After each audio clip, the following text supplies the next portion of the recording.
Hello, folks. How you doing?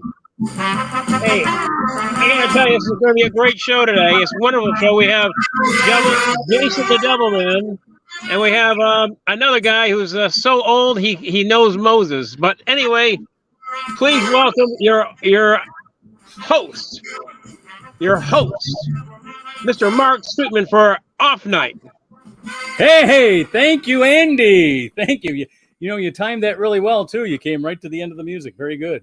Very good. I did my best. I'm getting better at this. So you are getting better at it. I appreciate that. Just the timing. So, how was your week? I see you every Sunday night, but I don't talk to you about your week because I want to save it for the off night. Oh, I see. Well, actually, I went to see Bob's Burger, which is a good movie. It's basically like an extension of the show. There's an episode. Okay. But, it was, I've never seen this TV show, so I'm not familiar with it at all. It's pretty good. There's the characterization is as if you were a person having to run a burger shop with 3 kids on your neck. That's pretty much it. It's a sitcom, basically. Yeah, it's basically a sitcom. Yeah, in an animated form. There you go. Okay. Do you ever see Kim's Convenience? Yes, that's pretty good. Even with the subtitles, it's pretty good. So, yeah. All right. Anything new before we get to our poem? Anything pressing or urgent? I don't think it's going to change. I got to tell you, I think it's going to change. What's that? I say I don't think it's going to change the content of the poem, but I tell you, I the open let's talk about the open mic.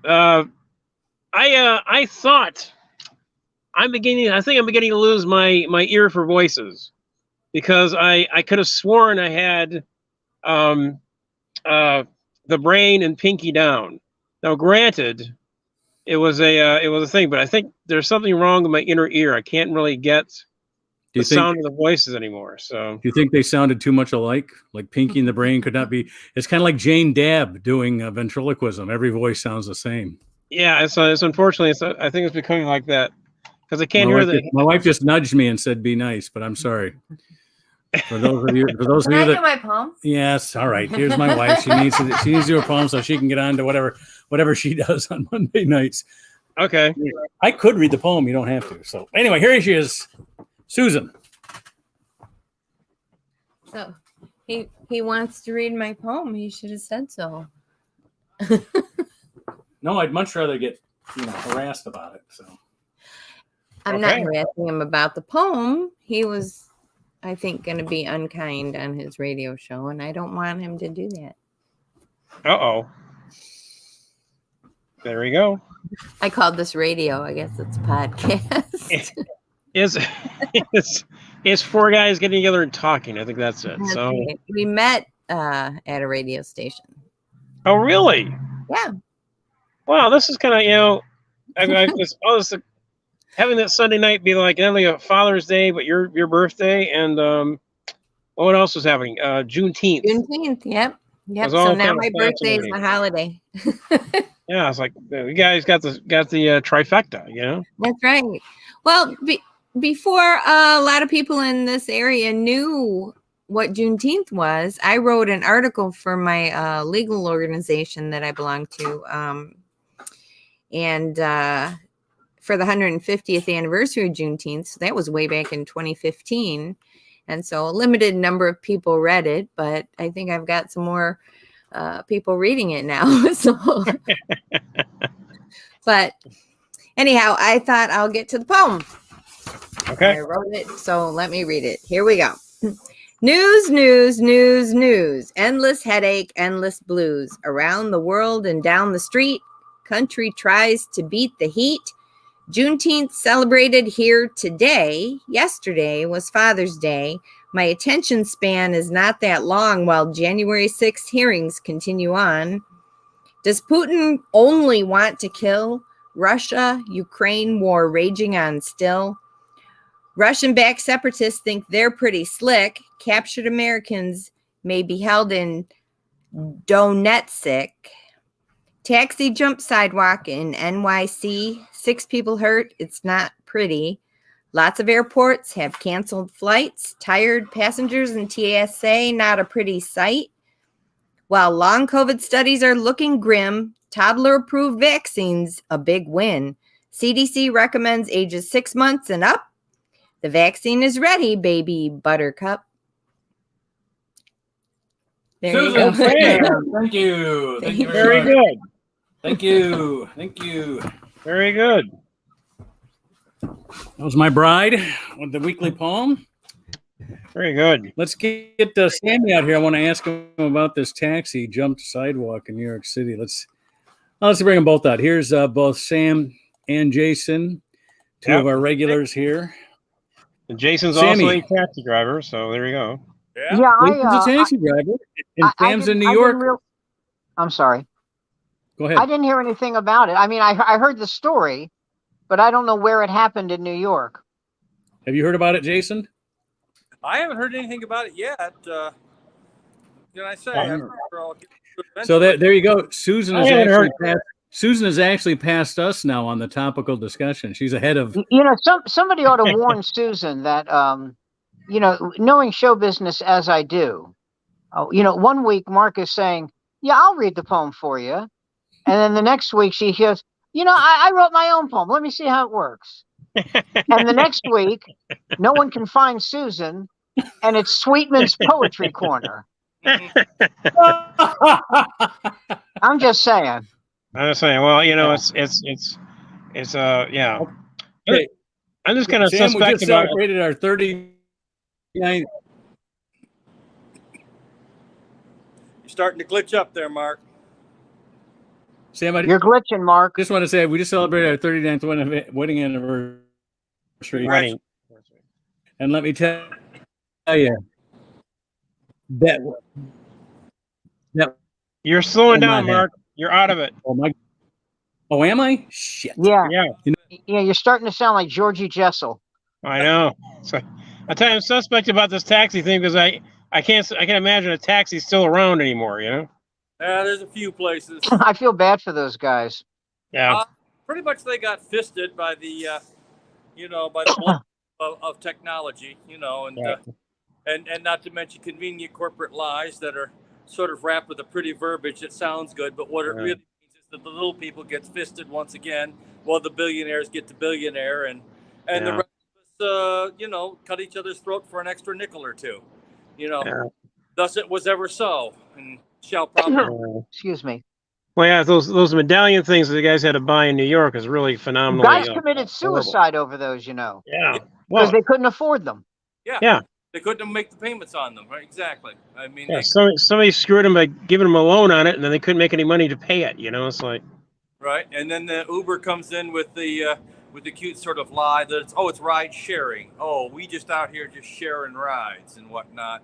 You know, and you could just get into any car you want. And while I like strangers getting in my car on certain occasions, when I'm out here to make a living, it's a little bit of a different affair.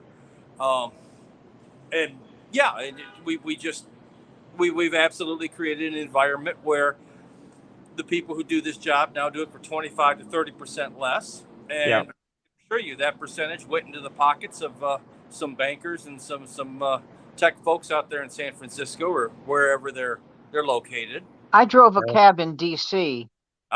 And I had a system where I would start right near the border, the D.C. Maryland border, on Connecticut Avenue, which is a nice section of town. Mm-hmm. And I would drive straight down, and you can share. More than one person can get in. So I'd pick up somebody like, let's say 2 blocks away. Then 8 blocks further down, someone would hail me. Then 10, 15 blocks down, someone would. And by the time I got to downtown, I'd made $25 in like a half hour. And $25 is worth having. And the one I'll never forget is a guy got in my cab, and he only said one word to me, Dulles. And he got out of the cab. He said, "How much do I owe you?" We didn't at the time. We didn't have meters. We had zones. Zone. Gotcha. And I said, "Let me see. It's $35.65." He goes, "Shit. Okay, here." I said, I thought, "Oh, is he going to fuck me? Is he going to give me like $35.75 or something?" He gave me $60.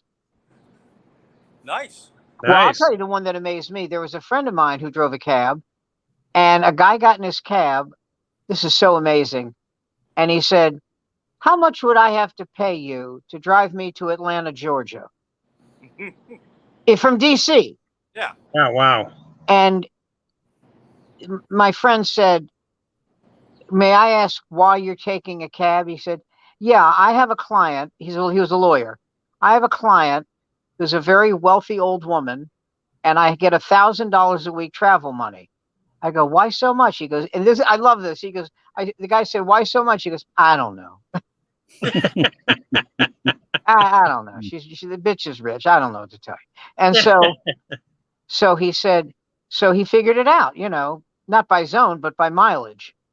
And he said it would be $350. He said, so you'd be deadheading on the way back, right?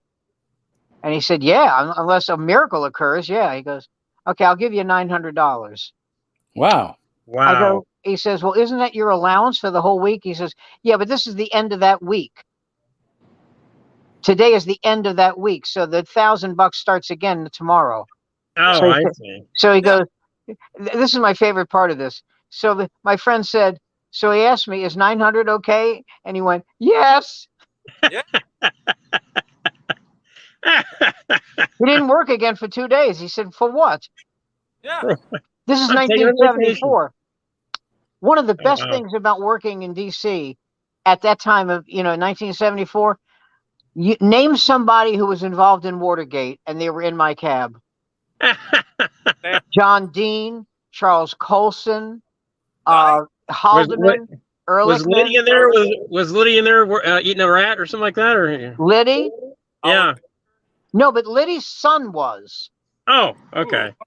And this is my memory of Liddy's son. He said to me, do you mind if I sit up front? I hate sitting in the back of cars. So I said, yeah, it's fine. He had the worst breath of any human being that wasn't dead that I've ever encountered in my life. I actually wanted to take his pulse. It was awful. Oh my God. And the worst part was he was 6'5", so he was breathing down on me. Oh my God. So I said, fortunately it wasn't a long ride, It was like, 16 blocks. So he got out of the cab and he gave me a nice tip. He said, listen, you take care. I said, I will as soon as the door closes. It was, seriously, I don't know who or what he ate, but it was bad. Wow. It was, man. But there was a place in DC called Captain Happy's nightclub. And it was downstairs from the American Psychiatric Association. and the motto that they adopted at this bar was better a bottle in front of me than a frontal lobotomy. There you go. And I know that's old, but it wasn't old at the time. And I thought it was genius. Let me see. Art Garfunkel was in my cab. Did they have a drink named Kennedy Sisters? I thought about that, but no. And Art Garfunkel, there was a girlfriend I had who we had just broken up. And it was my decision to break up, and she didn't take it well. She was unhappy about it. And I said, but she was a big fan of Art Garfunkel. And I said, would you do me a favor? Would you autograph this piece of paper for me and make it out to my girlfriend? He goes, yeah, what's her name? Dave? And he thought it was for me. I went, no, it really is for her. So he said, what's her name? I said, Barbara. So he writes, Dear Barbara, what's your name? I said, Sam. He goes, Sam made me do this. I didn't want to, but he made me. He's a fearsome little guy. Good luck, Art Garfunkel. Very cool. Who's And passing so gas? I sent it to her, and she went, thank you so much. And so somebody said to me, I love this story because it was like 40 years ago we were together. I said, did she ever get over you? I said, are you kidding? She's married. She's got 3 kids. What, do you think her life ended because we broke? Please. The truth of the matter is there was another guy she liked a lot more than me, but he was engaged.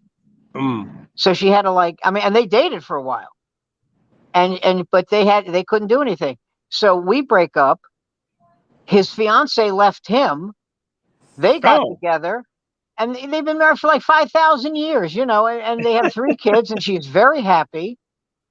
Mm-hmm. So yeah. When we broke up, her life ended. Get the fuck out, please.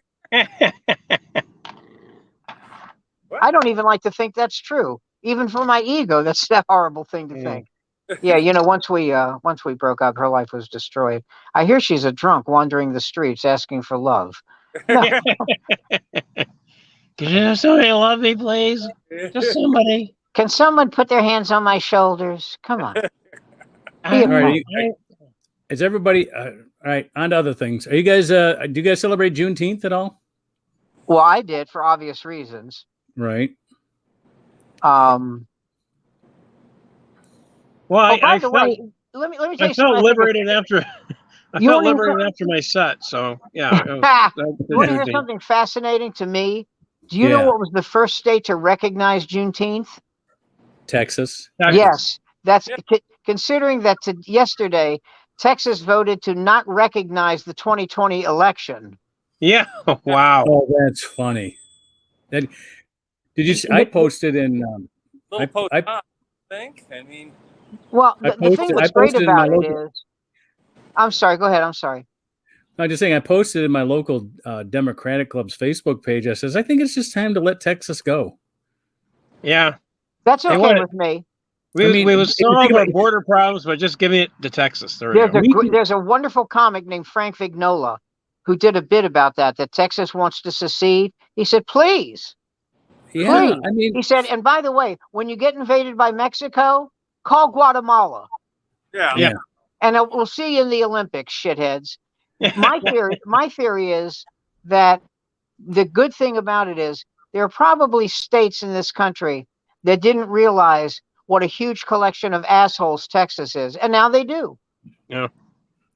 Oh, by the way, Beto O'Rourke is only 4 points behind the governor.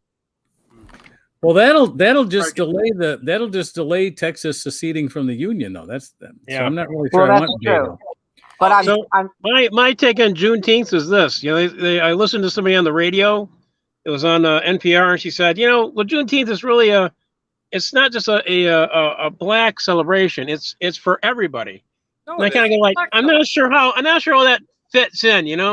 If you go there, and you do it in Texas, it's sort of like the black people are celebrating. Hey, we got liberated. The Texas people say, hey, we got 6 more months of cotton picking out of you. There we go. We're free. It's like in my cinematic version of the Juneteenth story, as they're celebrating, there's got to be at least 3 or 4 guys going, wait a minute, hold on, stop the music. We were here for 2.5 fucking years, and the slaves were freed. I say we get them. Let's go, guys. In an offbeat way, that reminds me of my favorite line about the Wizard of Oz, when the Good Witch says to her, "Yes, you could have gone home all along," and Dorothy goes, "Are you shitting me?" I went through all this hell, being drugged and beaten and paralyzed with fear. You fucking dyke.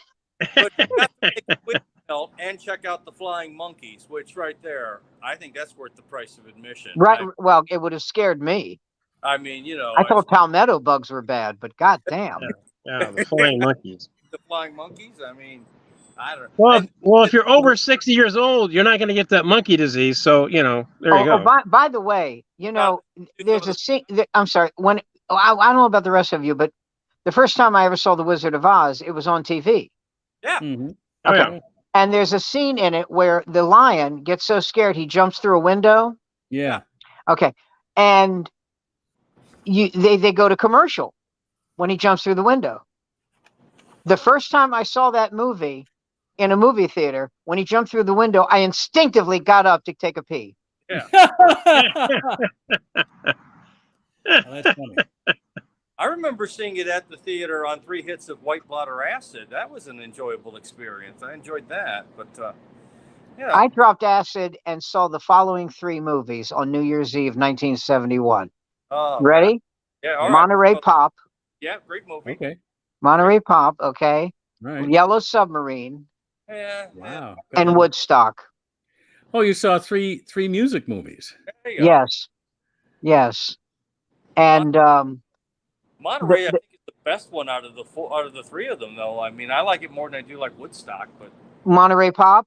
yeah, Yeah, I did too. it felt like it was more at the beginning of something. By Woodstock, it was. Well, you see, the thing is, we know how it ends, right? I mean, you're in '71, that's different. But when I finally saw him in the late '70s, we were already beyond all that. I grew up right down the street from the Stooges. I mean, so it was a different ethic. I went to Woodstock, and the thing they never talk about. Yeah. And by the way, I'm 74, but God bless you. The thing they never talk about is the rain. Yeah, the mud. That it was horrendous. It was bad beyond belief. It was muddy and shitty and terrible. Yeah. Thank God for acid. That's all I can say. Although there were people who, after they dropped, were rolling around in the mud, and I went, well, you obviously have no self-control over the way you handle drugs. I mean, there's something desperately wrong with you. Woodstock was 69. Yes. 1969. Ironically, the same year as the one with the Stones where the guy got stabbed to death. Yeah, Altamont was a couple months later. Yeah. Oh, and of course, the greatest line for that was when the Rumble broke out, Mick Jagger, who's fighting and what for? I remember that. Yeah. And he really, something? He looks so sadly pathetic with his, because these Hells Angels were stabbing people. Yeah. He looked so sadly pathetic in his little cape. He just looked like so out of touch, so out of place. Yeah. It was kind of sad to watch. No, and the ironic part was that the Hells Angels were hired by them for security. At the recommendation of Jerry Garcia, who said, that's the guy you want to have recommend you for security. Hi, I'm addicted to heroin and I do acid. Yeah, the Sonny Barger for years has said, listen, we were just hired to kind of like keep people away from the stage, and that was all we were supposed to do. But again, with Sonny Barger is your witness of record. I'm not so sure about that either. I mean, beat the shit out of Paul Kantner. He did, and put a contract out on Hunter S. Thompson, although he's nobody without Hunter. I mean, but gratitude's obviously not his strong suit. So I interviewed Hunter Thompson, and I literally had. I'm sorry. I'd like to point out before we move away from Woodstock. Before we move away from Woodstock, I'd like to just point out that the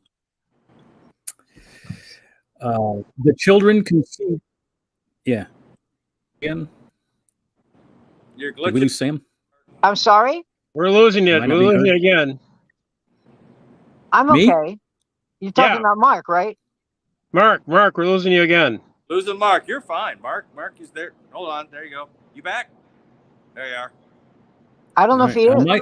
On my screen, I never left. Oh, dear. Can you hear me? Yes. Oh, wait, I just realized something. I just realized something. I got to turn on a goddamn light. Holy shit.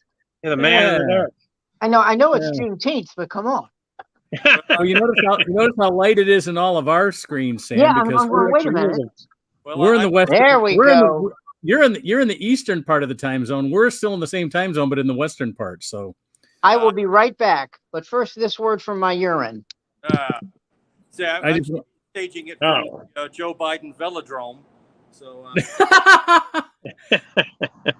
it also works as the Lavrenta Beria Comedy Training Center, because I will come up here when there's no other cars, no one else around, and actually do my routine to the resounding, booming silence, kind of what I'm used to getting back from the crowd. So it's where are you at the top of the park? No, I'm at the parking structure up here on Ann Street in Glen. Where Oh yeah, gotcha.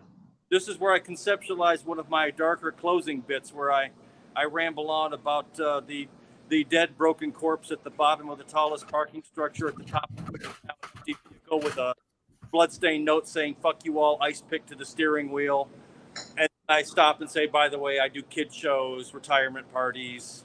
Well, we needed that for Father's Day. Yeah. That would have been perfect for Father's Day, you know. Well, I don't know what you guys did for Father's Day. I know for Mother's Day, I was going to bring my mom some flowers, and instead I just lifted up the urn and threw some seeds in. Said, "Push them daisies up, Mom. Come on, you old girl. I know you got it in you." And yeah. So yeah, just Sunday night. You couldn't make it? I was on my way to Kalamazoo. I figured I'd take one last run, and it comes up, and I hit the button. I didn't even look twice at it. And I pick him up right there off Pleasant Lake Road, and he's like I say, he was like pushing .079 something. What drunk, but you know. Got it. And he had to get back to Kalamazoo to his compound there, and Got it.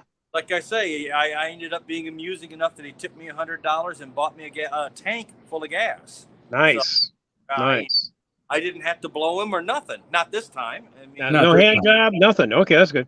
I So was. far as Are we you know. working for Uber and Lyft, or are you running right your now, own? I'm just spreading them for Uber right now. So that's the only company that's taking advantage of me presently. I'll go back to Lyft when they promise me a kiss on my cheek right back here, because as Dustin Hoffman said, I like to get kissed. Or was it Al Pacino? It was Al Pacino. So I like to get kissed right here while I'm getting fucked. I'll remember. From Dog Day Afternoon. Yes, Dog yeah, afternoon. right here I while I'm need- getting fucked. You know, I need to get my Woodstock point in here because it's been Yes, 10 minutes since we were on. Go right ahead.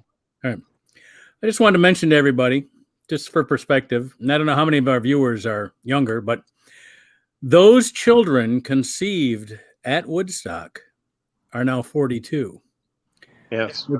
Which means if they had babies at 21, those babies are 21. And if they had babies, children conceived at Woodstock, conceivably could be grandparents now. Absolutely. I just thought I'd add that. If they're from Kentucky, great grandparents. Exactly. Well, Oh yeah. Lanny, come on, don't. If Solani's the kind I'm sorry, but I've been to that state 35 times, and I'm telling you now. Is it the motto there? Wake up, sis. No one's related in the dark. Sam and I worked for a booking agent that was out of Louisville, Kentucky, that put us in Kentucky. Yeah, we made a lot of money in Kentucky. We sure did. We sure did. Did you bury bodies and No. The gigs were great. The gigs were great. He would put us in college towns, so we were always playing to college. Yeah, we kids. were in Eastern Kentucky University and Western Kentucky University and University of Kentucky in Lexington. Yeah, in Lexington. And what was the one in Paducah? That was UK Paducah, right? UK Paducah. UK Paducah. Purdue. Nick's place in Purdue. Yep. And there was Nick's place. That was a great gig. He had a place in Bowling. The one in Purdue was 400 people. Yep. In like basketball stands, and they were great. Packed on a Tuesday night. On a Tuesday night, they were packed.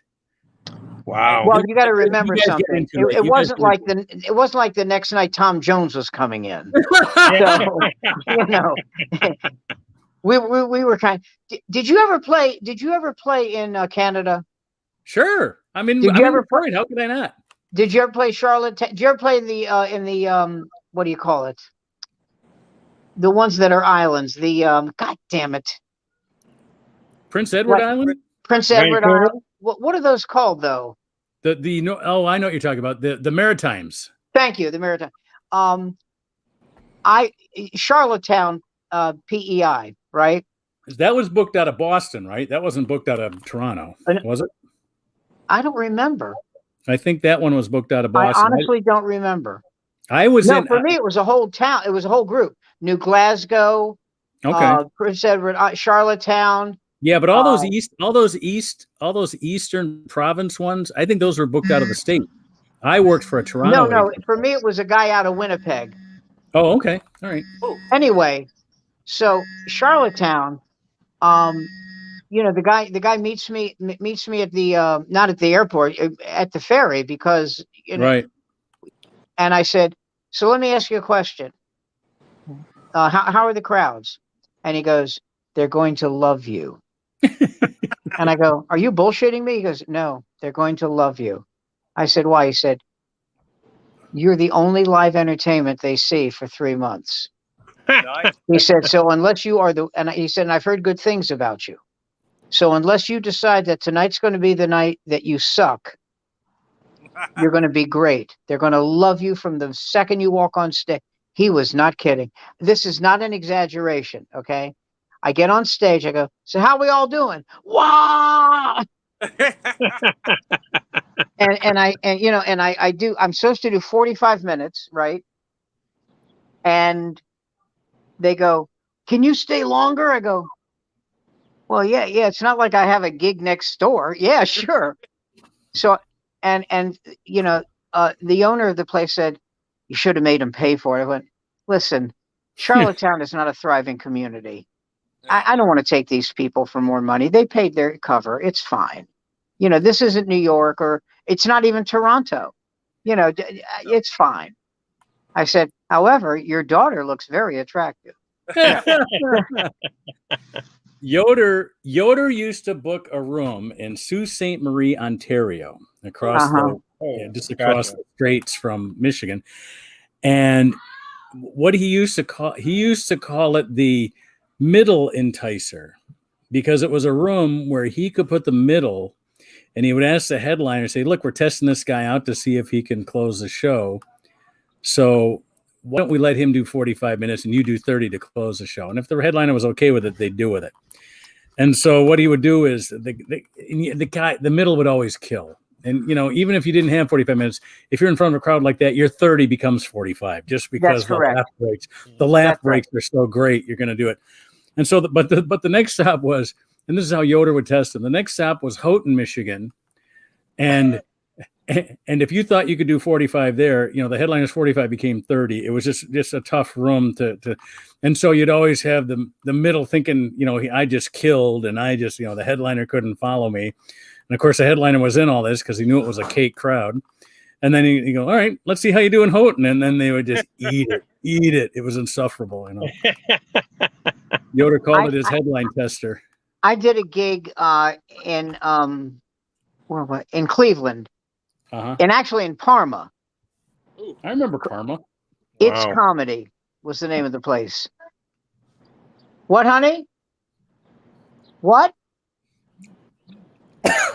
It's Comedy. And so I like how your camera turns when you go to call out to your wife. I'm just that kind of guy. And so it's like you're coughing when your wife is yeah. And so, it's like you're getting a doctor's exam when your wife is trying to get your attention. Yes, thank you. Doc, is that your hand or your elbow? Come on now. Hey, I don't know if we haven't talked about the NBA. And I just want to say, I understand the Celtics are opening up a pastry shop. And they're specializing in turnovers. I was pulling for the Celtics only because they're Eastern Division, but I like the Warriors. How could they're great? Yeah, they are. And when the Celtics fans are complaining, I always say this, because I have a lot of friends from Boston. I go, A, the better team won. That's true. Okay. B, your team has not been to the finals none of the people on that team now have ever been to the finals. They weren't alive when the last time they were at the finals. You're damn close. They were in third grade. So there's that. Okay. And C, focus. I don't know how many times I saw them throw a pass and it was half-hearted. It was like, oh, I'll get this to him. Oh, wait a minute. He picked it off. That's why they had 23 turnovers. Yep. They were haphazardly passing. If you watch when the Warriors passed, their passes were so crisp and right in their guys' hands and right on the money and allowing and leading the guy so he would go up for the layup. They were amazing in that regard. So and also when your best player shoots 7 for 18, not good. No. You know, and also here's another thing, and this is the most important thing, I think. The Warriors' subsidiary players played brilliantly. Yes, that always helps.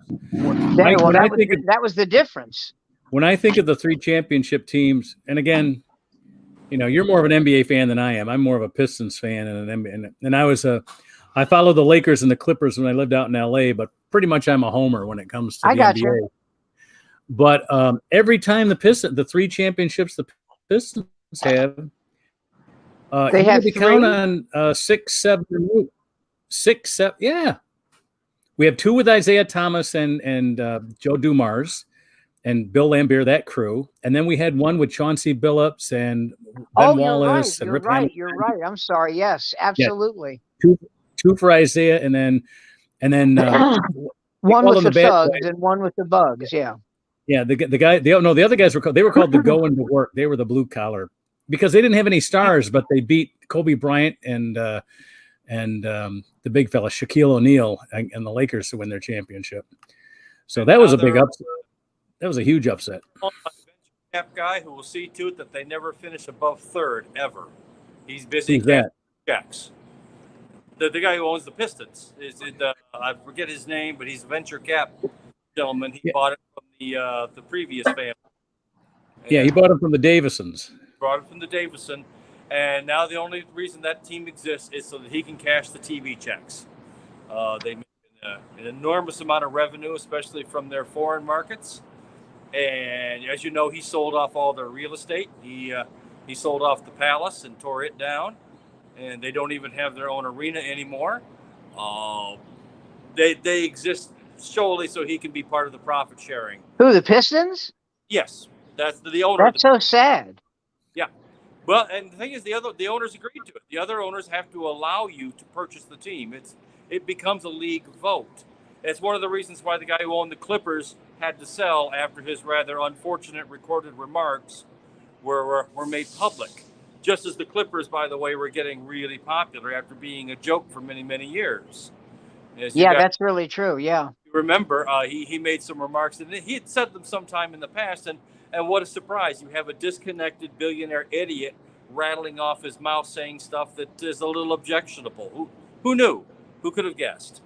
But, well, the other thing was he wasn't popular with the other owners, so this just gave them the impetus to throw his ass out. Which makes you wonder. I promise you, Jerry Jones has said things that would make people just crap. Okay, but they like him. Yeah, exactly. Jerry Jones gets good publicity for the NFL. Look at Jerry World. That didn't get built by accident. That's $1 billion. If you want to make a lot of money, go to Dallas and do a Jerry Jones impression. I'm not kidding. They will adore. I'm not even good at it, but I did this. I went, well, it's getting time for me now to head over to that titty bar and go see my wife. We met between the 2nd and 3rd show. And they love it. It's like, if you can do any kind of Bill Clinton impression in Arkansas, you're God. Right. The thing Tom Gores did that bothered me was he who? He was Tom Gores. Tom Gores. Tom Gores is the Pistons owner. Oh, I didn't know that. I'm sorry. The thing he did that rubbed me the wrong way was how long he held on to Andre Drummond. And then they didn't get anything for him when they traded him. I didn't think. What was the name of the guy who was the general manager of the Detroit Lions? The bad one? Yeah. Matt Millen. God, was he awful. They're still chanting Matt Millen at Fire Millen. There's the Fire Millen chant is still going on. It should go on till that team it moves back to Fort Wayne. I saw a group of parents so upset at a middle school girls soccer game that they started chanting Fire Millen. That's how bad the Millen name is in this town. He was horrible. He was horrible. He drafted a wide receiver first every draft that he picked in. Now, that was like it got him Calvin Johnson, but it also got him a lot of shit. Well, Yeah. that's like the when it was the Washington Bullets. Every year, because Abe Poland, the owner, who was a great owner, by the way, a great owner, and a very decent man. Every year, Abe Poland, who adored Wes Unseld, every year he would draft first round draft choice, or whatever their first choice was, who looked like Unseld. A center? 6'9", 6'7", enormous ass, slow. That's what's unsold. Every year. That's a grinder. Every year. Okay? Because Unseld was a great player. He threw one of the best outlet passes I've ever seen. But I could beat him in a foot race. Okay? And I'm old. So every year. And it took them, and let me see, when they last won a championship? 78. Yeah. Holy shit. Yeah, that's right. That's the last time the Bullets/Wizards won? That's right. Wow. Still doing better than the Lions by a long shot. Well, team yeah. I tell you what, the only team that's done worse than the Lions, the Cardinals. Yeah. Well, now the Cardinals, the Lions have won a championships since before the Cardinals. The Cardinals' last championship was way before the Lions' last championship. One of the things about the Cardinals that people don't talk about, that Dave Megacy's book talked about, was there was a cadre of virulent racists on the Cardinals. Really? Larry Wilson. This was when they were in St. Louis then, right? Yes. Awful. And I'll tell you who else had that. The Washington, I'm going to use the name because that's what they were. Yeah. The Redskins. Which is why Jake Scott, Yeah, they were one of the worst franchises in football. They would not put black men on their team. And wow. That's right. And and by the way, their song "Hail to the Redskins." Yeah. The original lyrics were "Hail Victory, Braves on the warpath, fight for Old Dixie, not DC." Right. That was the original. But And they called themselves the Redskins? Wow. In honor of their coach. By the way, do you know where Redskins comes from? It's from white guys beating them bloody. Yeah. Wow. That's what it comes from. It's not because their skin had that kind of copper hue. Right. But it was American Indians fighting, playing white boys in football that got them so deeply ingrained in the sport more than, 100 years ago now. That's correct. Oh, I forgot. I almost forgot this. You know what I got to see this summer? Football was for rich white boys. What? I got an occasion that you guys might appreciate this. I went to my only Tiger game this year was against the Guardians. And there were fans from Cleveland, because it's only a couple hours away. There were fans from Cleveland in Indians shirts, got in a fight with fans from Cleveland in Guardian shirt, and the Tiger fans just got to sit back, watch, and laugh as the beat the shit out of each other. Beat the shit out of each other. Oh my God! It was worth the price of admission. It was during one of the best. It was during one of the only Tigers winning streaks of the season too. So it was kind of nice. So it was a double blessing. It was a double blessing. We beat the Guardians in a bunch of games, and we got to see Guardians and Indians fans fight each other. My favorite moment when anything to do with Cleveland, other than the fact when I got laid, was that, oh, hi, honey. Oh, look, she's got a gun. No, was when the owner of Hilarities, the guy who, I guess he was in his 40s at the time, and he would walk around in a muscle T-shirt I remember that guy. and gym shorts because he was so manly. And and he was having an affair with the cashier. With the ticket girl, yeah. Yeah. I remember that. And his wife also worked there.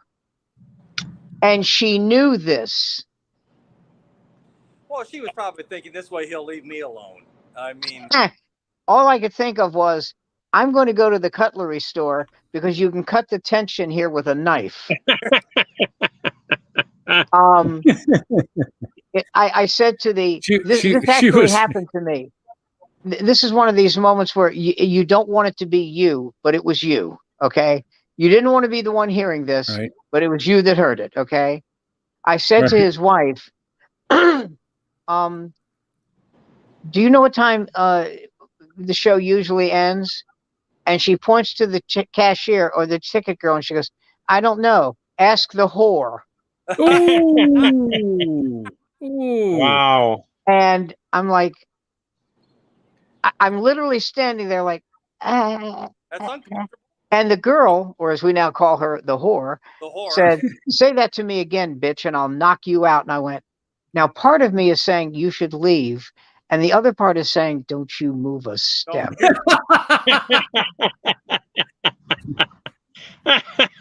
Because I may not be fast of foot, but I can duck them. Yeah. And so what I did was I walked over to the owner, Yeah. and he evidently had it with his wife, and I don't mean that in a sexual way, had it with his wife, and also had, at this point, had it with the ticket girl. Damn. So I said, I forget his name, Tony or something like that. I go, your wife and the whore. ticket girl are I don't know what I called her, cashier, are about to get into a fight, like a fist fight. And he goes, I hope they kill each other. Oh, God. Wow. Wow. He said, that'll take a load off my mind. Yeah. And then now And you went on stage to do the comedy. There you go. Yeah. And now please welcome. Please welcome. And so I thought to myself, I couldn't say this to him, but all I could think was, man, you can pick them. Yeah. You're not happy with your mistress. You're not happy with your wife. I think it's about time, you started looking at men, because Oh, no, we wouldn't have it for the most. no, well, of course not. You have taste and your discernment, but Yeah. I'm just saying, the opposite sex hasn't worked for you.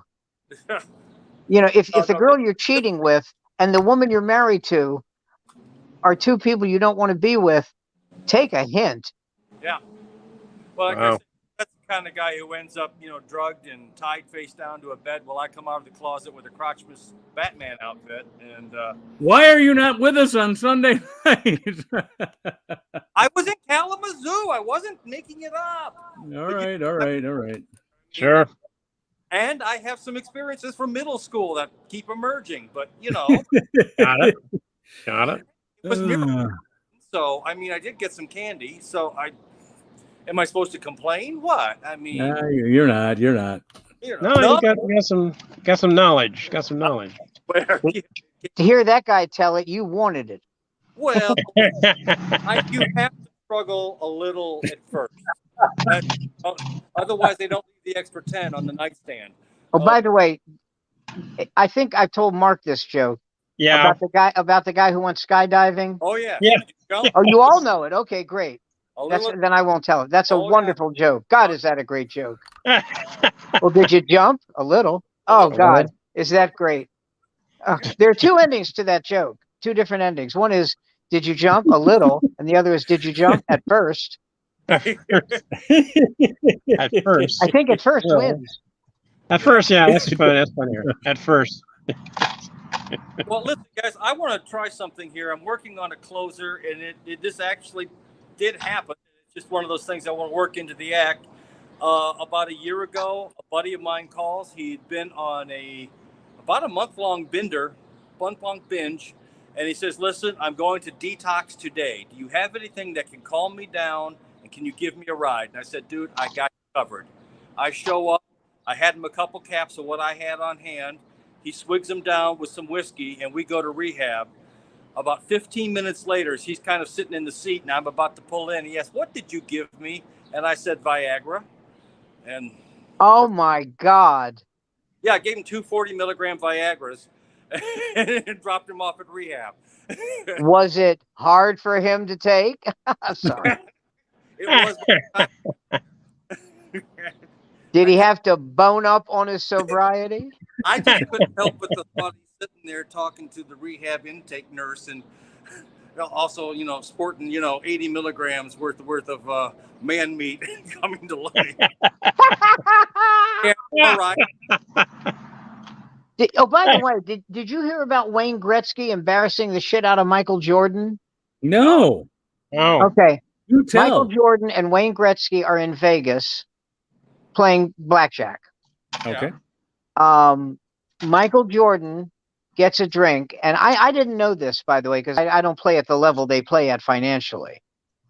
But Michael Jordan gives the waitress a $5 tip. And Wayne Gretzky goes, Michael, that's not what you tip her. And Wayne Gretzky pulls out a C note and goes, that's what you tip someone when you're drinking for free, Michael. Yes. You see, Michael, you're drinking for free. And he wouldn't let up. He goes, and Jordan goes, I got it. He goes, no, you don't. Because this isn't the first time you've done it, Michael. And he keeps calling him Michael. And eventually it had to feel like somebody stabbing your neck, Michael. Right. Ow, you know. And he said, you see, Michael, when a woman's working for tips and you're a billionaire and you own restaurants and you tip her $5, then you become Scottie Pippen. Oh, Well, you know what his nickname is in Chicago, right? Among waitresses, no tippin' Pippin. Oh my God. Yeah. Oh, he's horrible. He's worse than Jordan. At least Jordan tipped. Yeah. Oh no, he's a dick. That's why when I hear all this shit about him being one of the best, one of the top 50, no, he's not. No, there's no way he's one of the top 50 basketball players. There's no way. If he wasn't playing with Jordan, stop it. And they also had the goon Bill Paxson back there to be the goon to come out and take 3 or 4 technicals and knock the shit out of everyone else, get them out of the way, so those two can do what they did. I mean, that was his job. But back in that time, because that was bad boy era, you always had 1 or 2 guys who would go out there and throw elbows and crush everybody in their path. Well, I think I told you guys before you came on, Jason. I mean, with this group, I think I told you the story about Michael Jordan playing foosball. No, I love it though. When Michael Jordan was at University of North Carolina, I met this guy. He was a student at UNC when Jordan was. Yeah. And he said that Jordan and he were playing foosball. And the guy I was talking to was very good at foosball. And he beat Jordan. And Jordan goes, let's play again. And he beats him again. Let's play again. And this goes on and on and on. So finally the guy says, he's not going to quit. I'm going to throw the game. So he throws the game, and Jordan goes, I beat you, motherfucker. I beat you. You're shit. And he said, so I said to him, did you say to him, I let you win, douchebag? And he says, you evidently aren't aware of the reputation and the esteem that Michael Jordan holds in North Carolina. He said, if he had murdered me, they would have said, well, it's probably something bad. He probably did. Yeah, I mean, you don't. But that's part of the reason that that moron, what's his name, in Georgia, who's running for the Senate, Herschel Walker.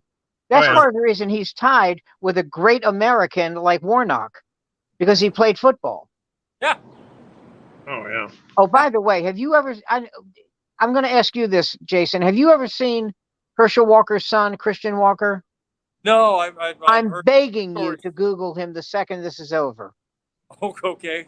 He is the most effeminate man I have ever seen in my life. I don't like saying he's the gayest, because you can be a gay guy and not be, effeminate. Well, yeah, I was about to say, and then you can be not quite so feminine.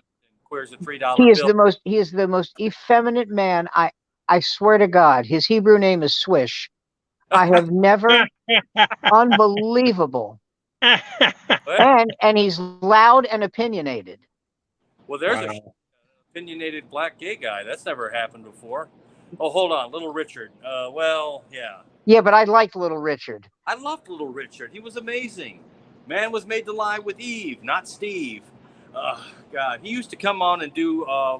Well, he did all the talk shows, but I remember he'd come on and he'd do Arsenio, and just at the height of the Arsenio-ness, and it was a sight to behold. Arsenio-ness. My favorite thing of Little Richard. Do you remember the movie Mystery Alaska? I remember the movie. I have not seen it. Okay, well, it takes place in Alaska, obviously, and they got Little Richard to come in and sing the national anthem at this hockey game. Oh, I love it.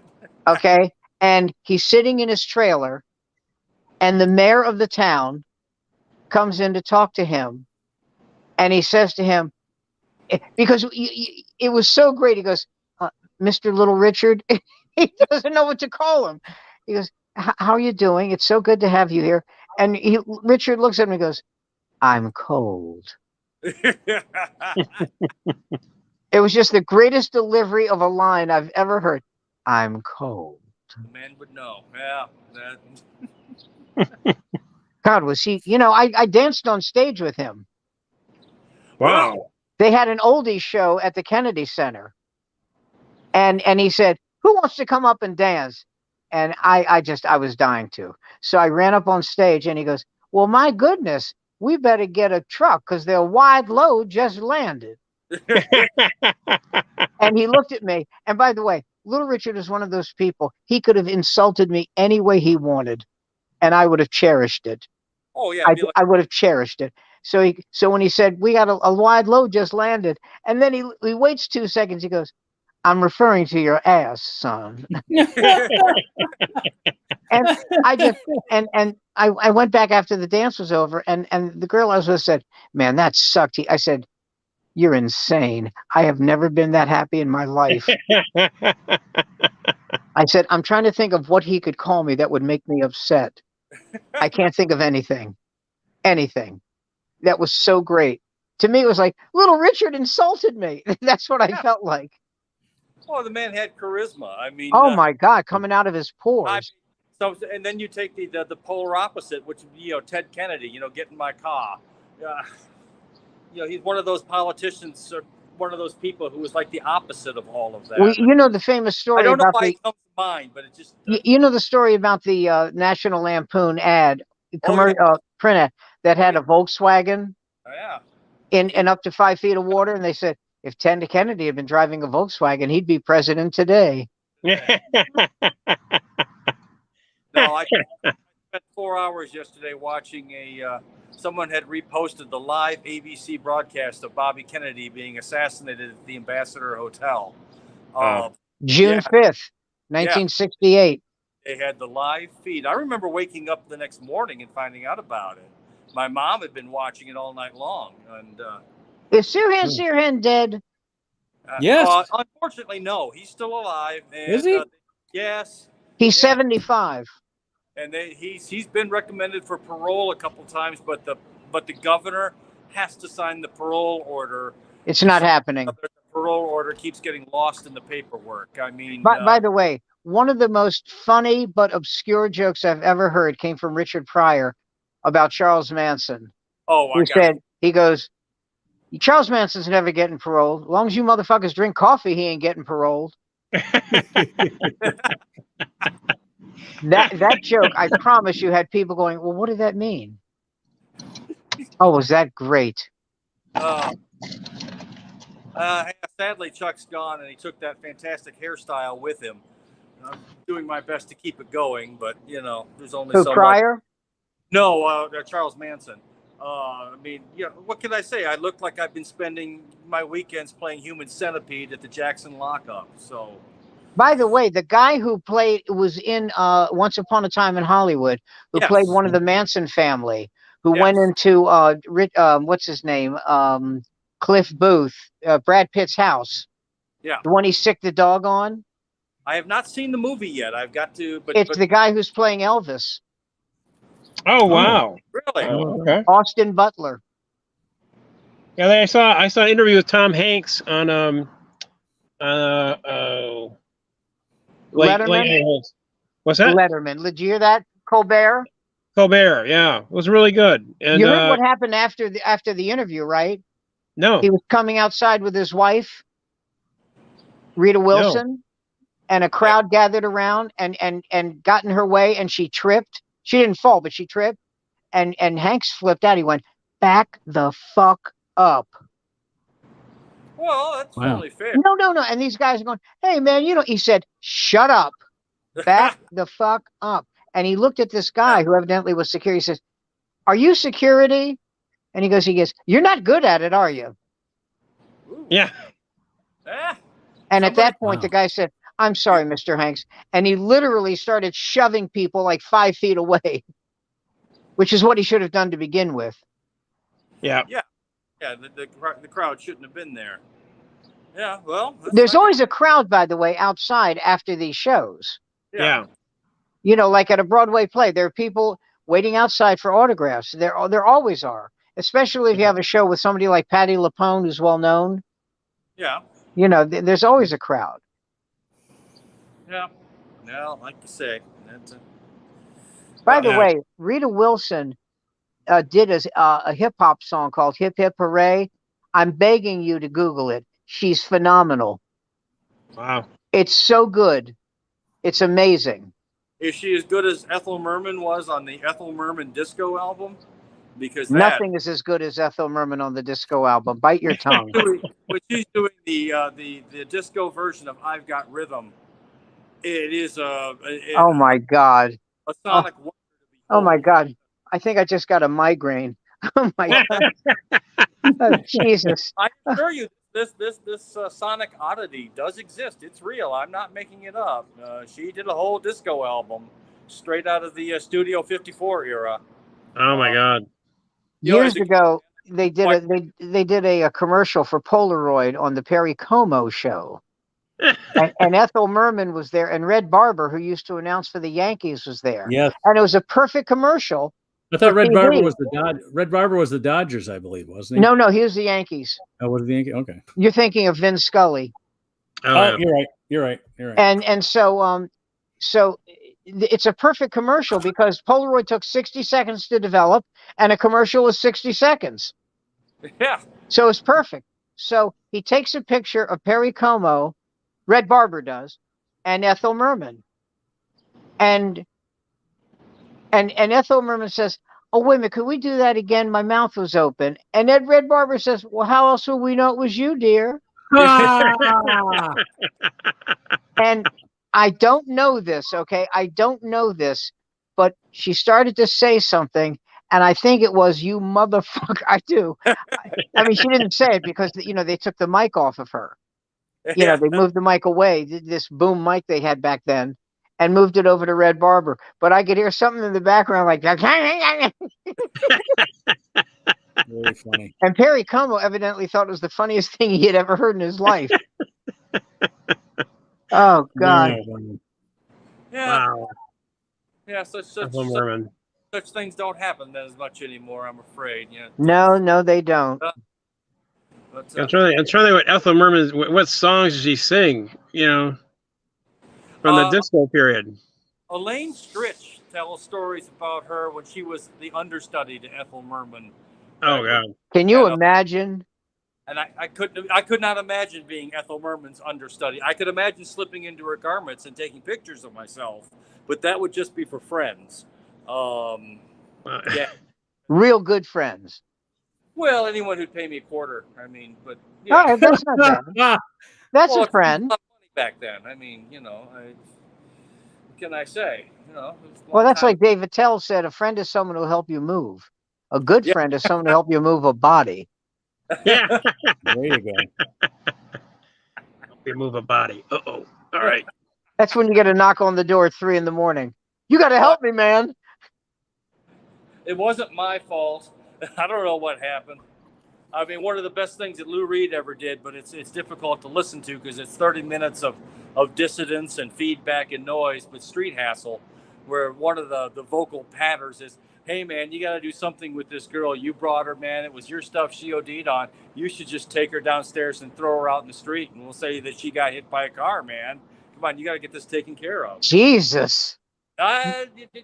I mean, recently they did an interview. Well, they didn't do an interview with him, but they did a playback of an interview with Lou Reed, where he talked about the Beatles sucked and the Beatles were terrible.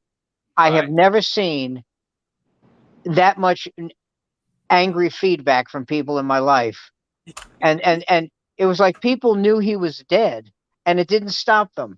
It was like, "Hey, Lou, why don't you take a walk on the wild side and kiss my ass?" He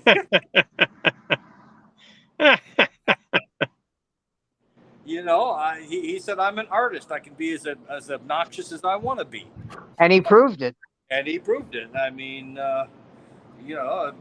but to be fair, he did marry Laurie Anderson, so none of us had to. So there's that. He did save us that embarrassment.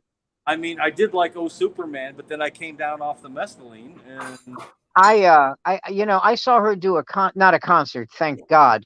I saw her do a song, and she's plucking a guitar, and I thought, you know what I'm looking at? I'm looking at comedic open mic. Yes, that's not funny. That's right. Yeah, or musical. She did performance art, which by definition, what a cop out that is. Yes, exactly. It's nothing. It's like slam poetry. Yeah. It's performance art. It's not art, and no one wants to see you perform. And it takes hubris and ego to do it. And if you really knew what if you were ever to come down on whatever it is you were on, and you were to see the replay of it, you'd never do it again. But the only person who ever got away with that was Andy Kaufman. He went on stage. That was more just performance. I mean, that guy, he didn't always make me laugh, but he was absolutely nuts, and I loved it. I mean, Well, that's the way I feel.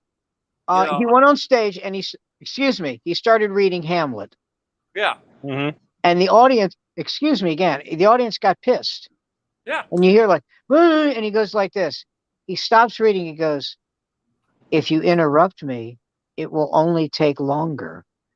And I thought, this is so great. I was there when this happened. This was a catch. Yeah. I thought, he's not being funny. It's not funny. We're in a comedy club, and I love him. He was not going to obey the rules. He took your expectations and he peed on them. All over him. Yeah. Exactly. And Albert Brooks before him had that sort of thing. Not to the same extent. Brooks wanted to be more of an actor, but he started out in comedy. Mm-hmm. And stand-up was at a time when it was just no holds barred. It was anything except what you expected it to be. Albert Brooks did a movie. This is a kind of an interesting thing for me. He did a movie that my wife and I saw the same day she was diagnosed with cancer.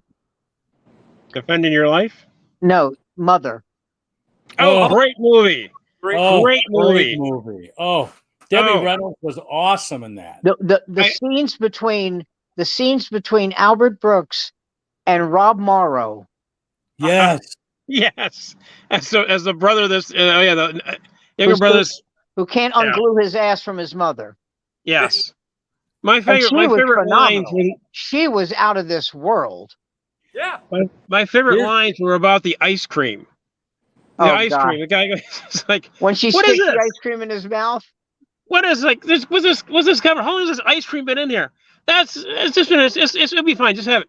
There's a covering on it. There's a blister on with this. It tastes like a foot. That's the protective ice cover. It tastes like a foot. Sam, I got a very short story about the film Albert Brooks' Mother. Yes. Please. And I'm gonna tell it to you, and I, as God is my witness, I swear you will retell this story, Sam. I'm honored. It's so short. You will tell somebody. I know someone, and you're gonna tell. I know this story is true because I know the guy it happened to. Okay. I get a call from my mother. She had seen the first 15 minutes of the film Mother, Albert Brooks' Mother, left the theater, called me, and wanted to watch it with me. Oh, she went into the theater. She got her money back. She called me and said, "Let me know when we can see it." And so she waited until we could both. That's wonderful. And she took me to see Mother. She says, "You have to watch this with me." And of course, I was seeing all the things about it that I thought she was saying it was her. She was trying to show it to me to show what her mother was like. So, it even made it even more special because I'm sitting through the things thinking she's trying to admit things to me, and she's trying to show me what her life was like with her mother. And I thought, and our dinner after that, you know what? I could actually do a dinner with Andre type film where it's just have an actor play me and my mom talking about Albert Brooks' mother. It would be a great Mark, film. one of my favorite scenes in that movie happened in like the first 3 minutes when That's he's what when he's with his soon-to-be ex-wife, Mhm. and the lawyer, the divorce lawyer, says, "Now you're not planning to leave the city, are you?" And Albert Brooks says, "No, it's me. She's leaving. She had nothing against the land."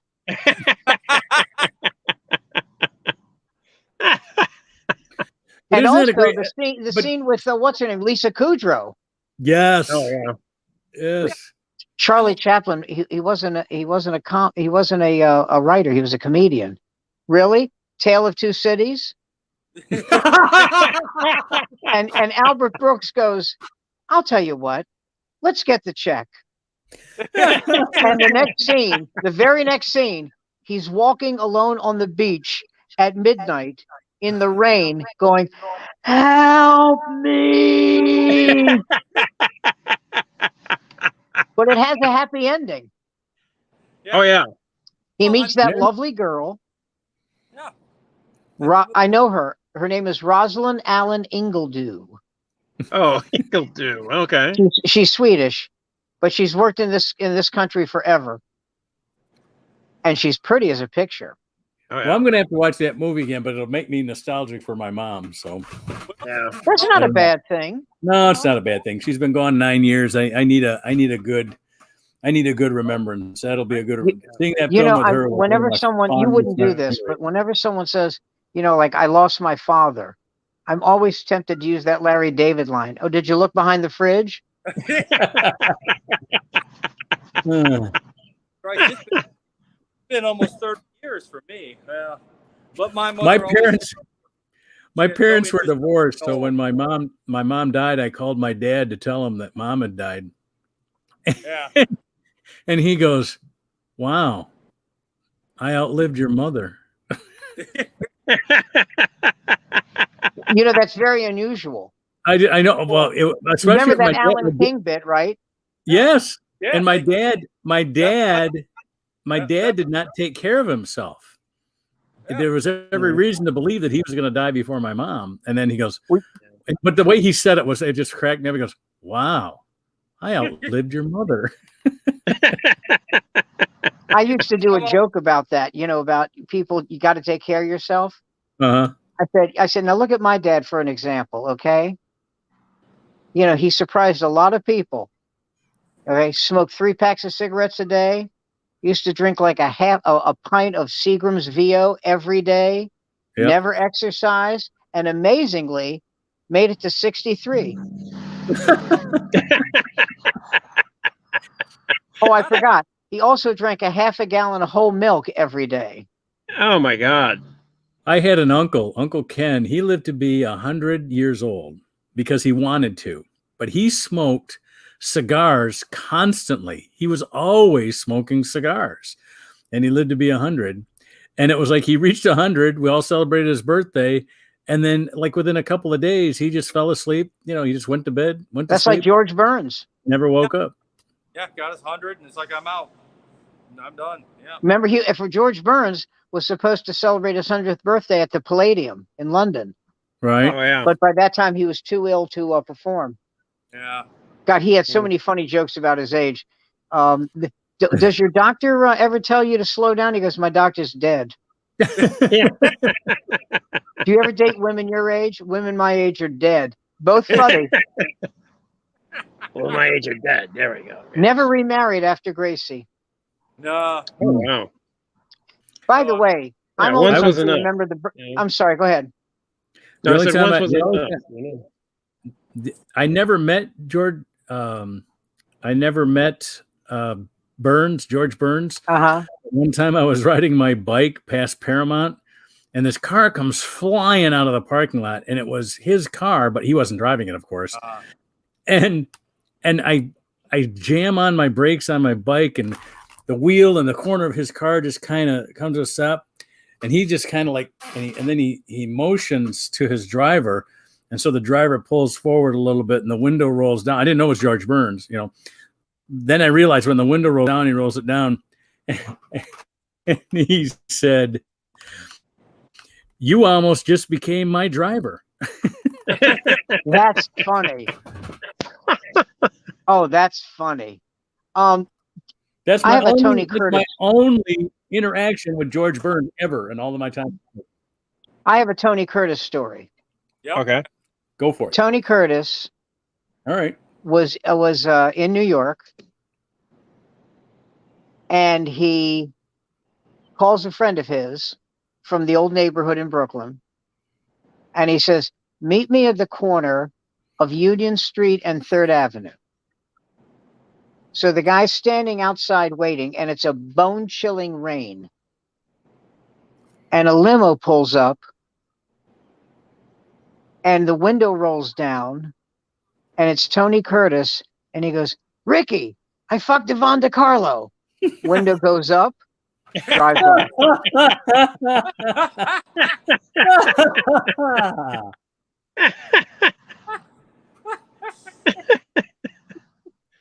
Oh wow. God. You know, he said that when he died, the one thing he wanted to be said about him was that he made love to some of those beautiful women in the world. That was more important to him than anything. Wow. Well, that was like when what's her name? The director Houston, so Angelica Houston Yeah. was claiming wanted to get palimony from Jack Nicholson after Lee Marvin's Right. after Lee Marvin Michelle did- Triola. Yeah. Anyway, so Angelica Houston was accusing of Jack Nicholas of Nicholson. right? Sorry, Jack Nicholson of unkept promises. And so reporters were asking him about it. Did you ever hear the story? No. Reporters were asking him about it. He goes, "Did she say I was good in bed?" That's all he cared about. I don't care how much That's money right. I A have. woman. Sean Penn tells the story that a woman walked up to. He and Sean Penn were at a bar, Mm-hmm. and a woman walked up to Jack Nicholson and said, "Jack, would you like to dance?" He goes, "Wrong verb." How's he doing, by the way? He's 83, Does he's and I think he's essentially retired. yeah. Well, why can't we should be retired at 83? Look at You know, like Gene Hackman. Gene Hackman is 92, lives in New retired. Mexico. Yep. Looks very frail, by the way, but you know. Well, I told you last week about the guy telling the story about running into James Caan. Yeah. Said he doesn't look good. Does not look good. Well, the thing, you know where I saw Gene Hackman last? On Diners, Drive-ins, and Dives. He lives in What's he Santa doing Fe, there? and Guy Fieri was there, and he happened to be at the same restaurant as Gene Hackman, and Gene Hackman could not have been more gracious. Yeah. Nice. Yeah. You know, instead of "get the fuck away from me," no, not at all. Well, again, the guy had like 9 years in the Marines before he became an actor. And, Cool. Well, Gene Hackman's always been a gracious guy. And He's one of the good guys, You look at The French Connection, which does hold up and doesn't hold up in certain ways, but it does give you a really good look at what New York used to look like. Absolutely. One of the best portrayals of New York at that time ever. Was that Friedkin? Was that William Friedkin that did Yes. French Connection? Yes. Yes. William Friedkin. And Friedkin was not a nice person to be around, but he knew how to get a good performance and he knew how to get it on film. So there's a lot of directors who are horror shows. Michael Bay is a horror show. I could imagine that's movies. But Michael Mann is a horror show, but I love Michael Mann's work. Heat is one of the best movies I've ever seen. Speaking of James Scott, that mini series on the making of The Godfather shows Coppola was a mensch. I mean, he was a mensch all the way. Yeah. Well, didn't he come out of a Hollywood family? Because I know he's Francis Ford. His father was Carmine Coppola, who was an orchestral director. Okay. In fact, his father is part of a great trivia question. Name 3 generations in one family that all won Oscars. Carmine Coppola for musical score for Godfather. Yeah. Francis Ford Coppola. And Sofia Coppola. who wrote Not- the screenplay for Lost in Translation. Oh yeah. Huh. But her And- acting in Father 3 was Right, terrible. But the Well- only reason she was there is because Winona Ryder had exhaustion and had to be hospitalized. she'd been busy Yeah. poke off Johnny Depp's cock for about 10 months solid, and yeah, it And was, and by the way, I don't buy that whole thing. I don't buy that thing about why was she not in it anymore? Exhaustion. Yeah, it's always exhaustion. she, You know, she- you're not digging, exhaustion you're not mining coal, okay? Jesus. Johnny Depp had pretty much she was working him over pretty good. He worked her over pretty good, and she just couldn't do the job at that point in time. I mean, Maybe it was exhaustion from running from Weinstein, Harvey Weinstein. well, I don't know. About that. I got to Maybe tell you something. For the whole rest of my life, no one will ever explain to me the validity of someone who thought it was okay to stand in the middle of a restaurant. Well, not in the middle of a restaurant, but in a restaurant 3 feet from the door of a men's room, wait for a woman to come out of the ladies' room and masturbate in front of them. You will never be able to. Sam, I asked you not to talk about that. I mean, oh, you're talking about someone else, right? Yeah. Not Yeah. necessarily. We're not talking about your weekly or your weekend adventures. I'm asking for a friend. Jason. Oh, okay. All right. You know, I never understood, and by the way, frankly, it's one thing if it's like, Robert Redford, okay? But you're Harvey Weinstein. oh I my mean, God. does he honestly, I'm sorry, I didn't mean to do that to you, Oh, but does he actually think that a woman goes, ooh, Harvey Weinstein is yanking his Franklin? Ooh. Robert my type, but if there's pictures of him topping me, it's like absolutely, I need to get those printed on the side of a billboard somewhere. The sooner the better. But Harvey Weinstein, I mean, that's like being caught underneath a tsunami of human filth, slowly Oh, other regions while you sit there and pray that Satan takes you, because beyond the river Styx, in a pool of in a lake of fire. Why aren't you doing his show on Sunday? I was in. thank you, Sam. Thank you. Thank you, Sam. Guys. Thank you, Sam. I'm literally in my practice space. This is where I practice the routine, and I want you to do it this Sunday. okay. I mean, I'm ready. Well, while we're on the subject, I want to, Yeah. and Hey, my son, I drive too, buddy, but I make sure I have time to do the show. yes, God damn. Boy, I got you're it. talking about comic shaming. Jesus. Yeah. Andy's heard this. Andy's heard this joke before because it's my. Yes. I want to give my son. I want to quote my son because he's starting stand up, and he did this joke. I'm not going to do the whole joke because it's about Louis C.K. But he disses Louis C.K. But at the end of the bit about Louis C.K., he goes, "It's the only show where they have a splash zone." Oh, that's great. Oh, man, is that funny. Oh, my God. He did the second longest set ever. Andy's got the record with 16 minutes, but Raphael did about 14 minutes last night, and he killed it. Yeah, but I did 60 minutes and one laugh. That was it. And Not a great Rafi ratio, but I still like you. Thank Yeah. you. What is a good laugh? Andy, do you think What was Rafi a killed good it last laugh? night? What's that? Andy, do you think Rafi killed it last night? I thought it was his best set yet. I thought he did. Yeah, he was very confident. He had definitely the material. He was going pretty good. So yeah, Damn. yeah. And the splash one was pretty good. That was So. pretty good. But Well, you know what he's doing? He's doing his homework though, because he goes with he'll listen to the recordings and then make some improvements and make some adjustments. So he's doing his homework. I like that. I like to see that. Somebody working at it. No, I mean, with the Roe v. Wade thing coming down, I've got a bit where, it's like if they ban abortion, I won't have anywhere to go to rummage around in the dumpster, or maybe I would call it the nursery back behind Planned Parenthood, where I can get a little severed baby head that has that "mommy, why did you kill me" look that I can hang from my rearview mirror. I drink 9 glasses of water a day, so I'll be right back. Okay. Sure, no problem. Yeah, As I- it's a bathroom break. Yeah. Yeah, I mean, so yeah, guys, I gotta get back. You're right. I'm sorry. It's got to happen. So we will see you this Sunday. So Good. Okay. Good. I'm putting you down. I'm putting you down on the confirmed list. put me down. I'm definitely gonna do this, and we'll get it done. And because Yeah. I wanted to do I only wanted to do 6 minutes, but I did 16 minutes looking at the door, waiting for you to come. You know. You're not the- That's funny. That is funny. There you go. You know that happens when you get. Hey, Andy, what did you think of our crowd last night? I thought we had a good crowd without having. We had a good crowd. Actually, they've been there before. You know, they've been. Yeah. It's the crowd has been there before, so they're coming back. And they didn't So come for. It's not like they came for trivia. They were there for comedy. I love that.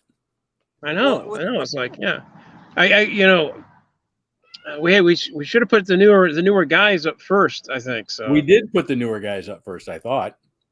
Well, you put me up first, so. Well, that's because we had a fallout. That was I didn't want to put them. I didn't want to get them right up there right at the beginning, just because I was making an adjustment right at the last minute. So Got it. We had two acts that didn't show up, and I go, who could fill the space of 2 acts? Andy could do it. That's right. That's right. Andy, he's pulling stuff out of his hat. There we go. You know. Yeah, Guys, his career's going nowhere. Who is really not That's going to right. be affected that much by an audience not ready for comedy? I appreciate comic shaming, but I will again tell you that I'm on the 6th floor of a parking structure that I could, just sort of jump off at any time now. Well, now you're threatening us with hope, right? Is that it? You know. Well.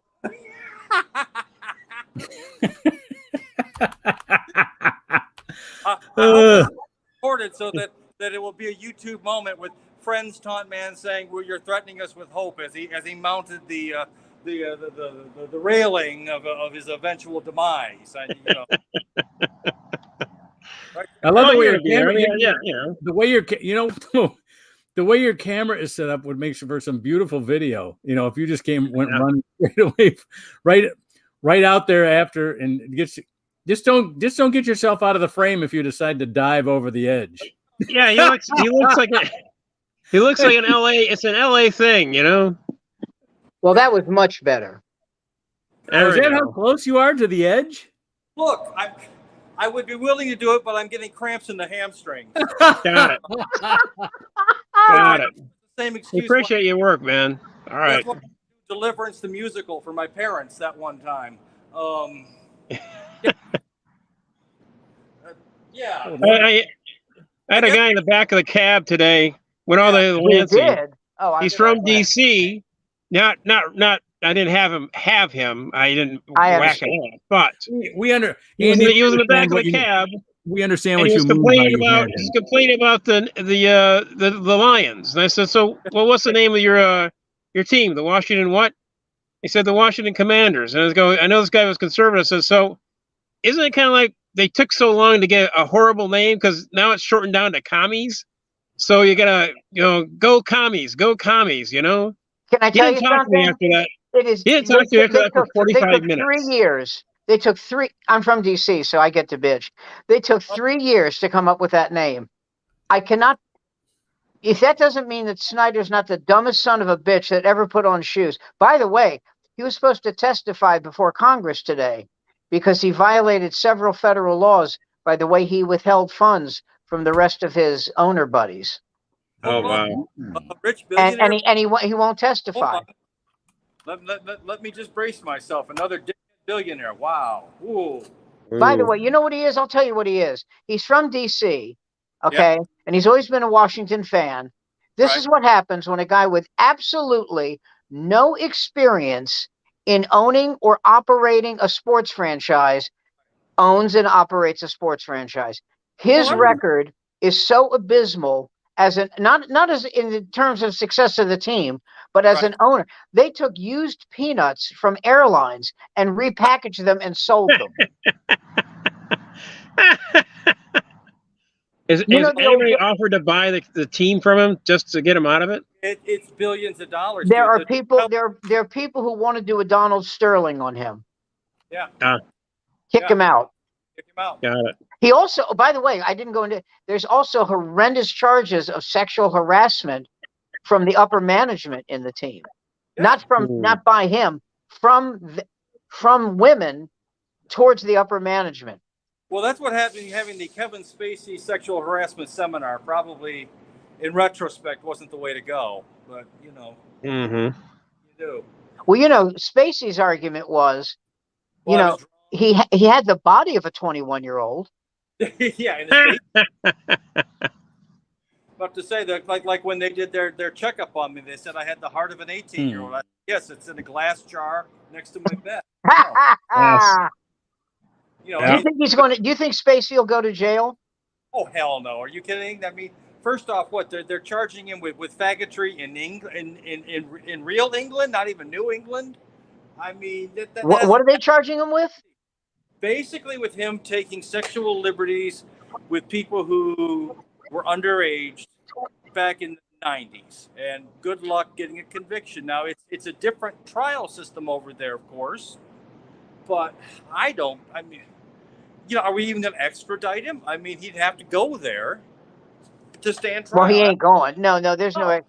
However, you know who they did put extradition on was Assange.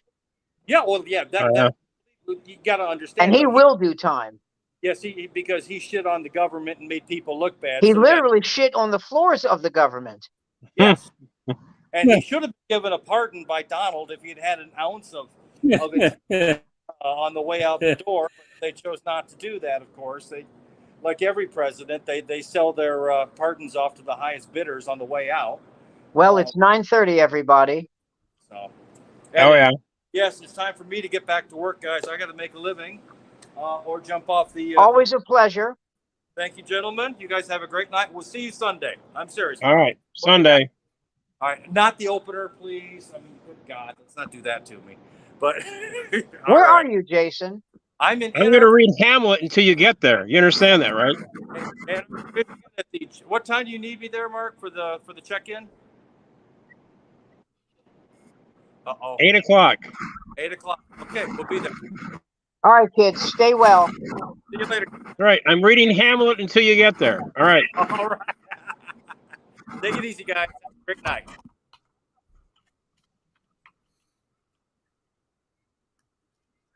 I hate to see you.